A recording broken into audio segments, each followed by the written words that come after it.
Shalom saudaraku yang kekasih dalam Tuhan Yesus Kristus. Selamat pagi, salam sejahtera untuk kita semua dimanapun saudara-saudara berada.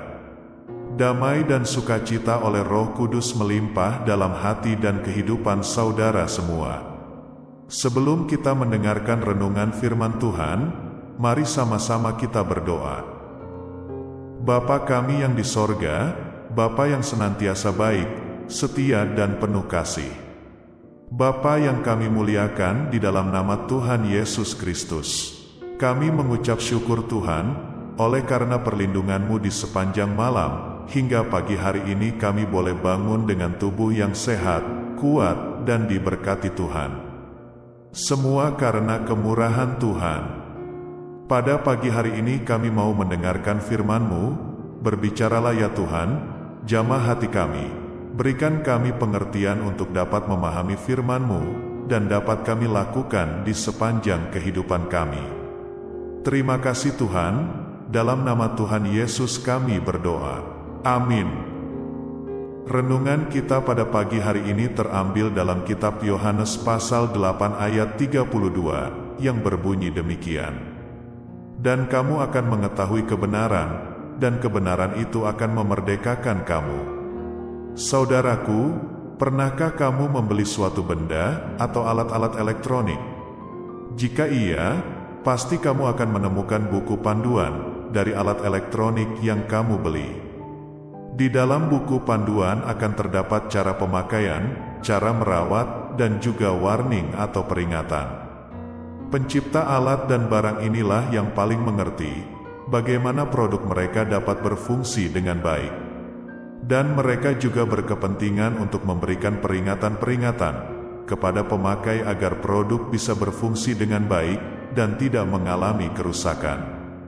Selama peringatan diikuti, maka alat tersebut akan berfungsi dengan baik. Kalaupun ada yang rusak, ada jaminan garansi selama kita mengikuti peringatan yang ada. Mengapa mereka begitu perhatian, meskipun produk sudah dibeli dan menjadi hak milik kita?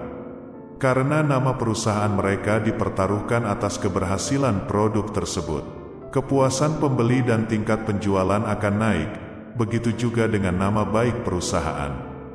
Demikian juga dengan hidup kita, Tuhan mau agar kita bisa hidup di dalam kelimpahannya. Artinya, kita ini hidup produktif dan berbuah banyak, dan pada akhirnya hidup kita juga akan memuliakan dan meninggikan nama Tuhan.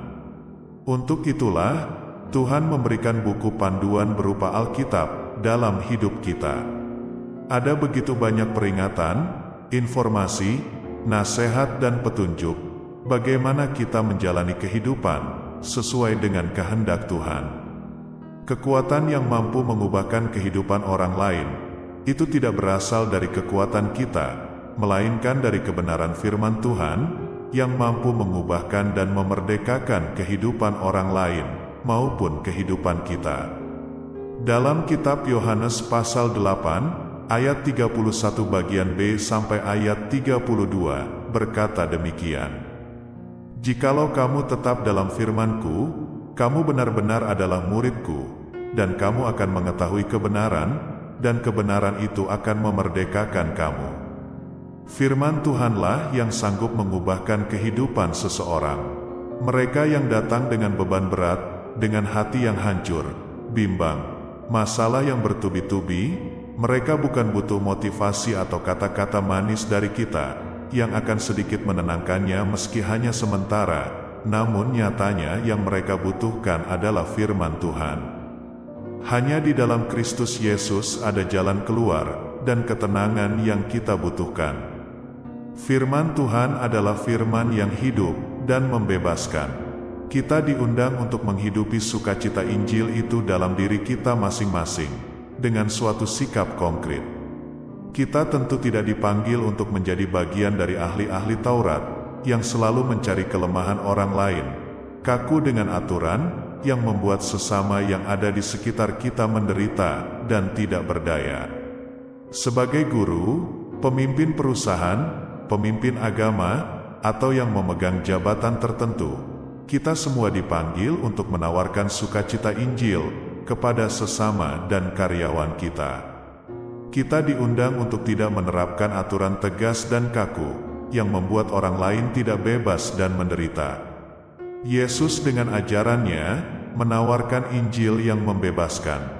Bukan berarti kita hidup tanpa aturan dan sistem.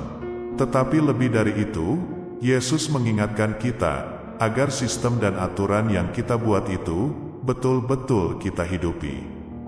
Dan dalam menghidupinya, betul-betul membebaskan dan mengarahkan kita pada kehendak Allah. Bukan sistem yang penuh dengan kemunafikan dan kepalsuan. Yesus mengajak kita untuk menjadi pribadi yang otentik. Pada saat kita percaya Yesus, kita memang sudah diselamatkan, tetapi mental dan karakter kita tidak langsung berubah menjadi sepertinya. Untuk itu, kita perlu menjadi murid. Sama seperti bangsa Israel di saat mereka keluar dari perbudakan Mesir, bukan berarti mereka langsung bisa melepaskan diri dari mental perbudakan yang selama ini mereka miliki. Tetap di dalam firman, artinya juga menghormati semua perintahnya, memperhatikan peringatan yang ada, dan tidak keluar dari batasan yang diberikan. Tetap dalam firman juga merupakan sebuah proses. Firman Tuhan yang adalah kebenaran akan memperbaharui cara kita berpikir, dan akhirnya akan membentuk mental dan karakter kita menjadi serupa dengannya. Kebenarannya akan menjaga kemerdekaan kita, karena kemerdekaan yang sesungguhnya hanya dapat dinikmati dalam taat akan Tuhan dan kepada perintahnya. Jadi, setelah percaya, ambil keputusan untuk tetap tinggal di dalam firman-Nya. Jangan hanya mau menerima keuntungan, tetapi tidak mau melakukan kewajibannya. Mau menerima berkat, tetapi tidak mau menyalipkan dagingnya. Mau ikut menuai, tetapi tidak mau ikut menanam. Mari selalu menjadikan firman Tuhan sebagai makanan wajib dalam hari-hari kita. Kebahagiaan itu dapat kita peroleh dengan merenungkan dan menjadikan firman Tuhan sebagai pedoman hidup. Memberikan waktu untuk membaca Alkitab, atau bahkan mendengarkan renungan harian Kristen seperti saat ini, sebelum memulai hari-hari yang baru, atau melakukan aktivitas lainnya. Ketika kita ingat firman Tuhan dalam segala sesuatu, kita tidak mengeluh, karena kita tahu Tuhan mengontrol dan berdaulat. Dia tidak menutup mata atas hidup kita. Sebagai pedoman, firman Tuhan akan merubah filsafat hidup kita dari dalam hati kita. Tampak luar kita bisa saja terlihat sama, tetapi tindakan kita semakin bersinar dan semakin serupa Kristus. Kiranya hari ini sampai seterusnya, kita mau menjadikan firman Tuhan sebagai pedoman, panduan, peraturan hidup kita, yang kita pelajari dan pegang erat-erat. Sehingga dalam situasi apapun, terang Kristus selalu ada bersama dengan kita, dan firman Tuhan menjamah, mengubah dan memerdekakan kita. Demikianlah renungan firman Tuhan pada hari ini, semoga menjadi berkat bagi kita semua. Dan untuk mengakhiri renungan kita pagi ini, mari kita berdoa. Bapa kami yang di surga, Bapa dalam nama Tuhan Yesus Kristus, kami bersyukur atas pertolongan-Mu, penyertaan-Mu, juga atas berkat-Mu. Kami berbahagia dan bersyukur atas kebaikan Tuhan pada hari ini.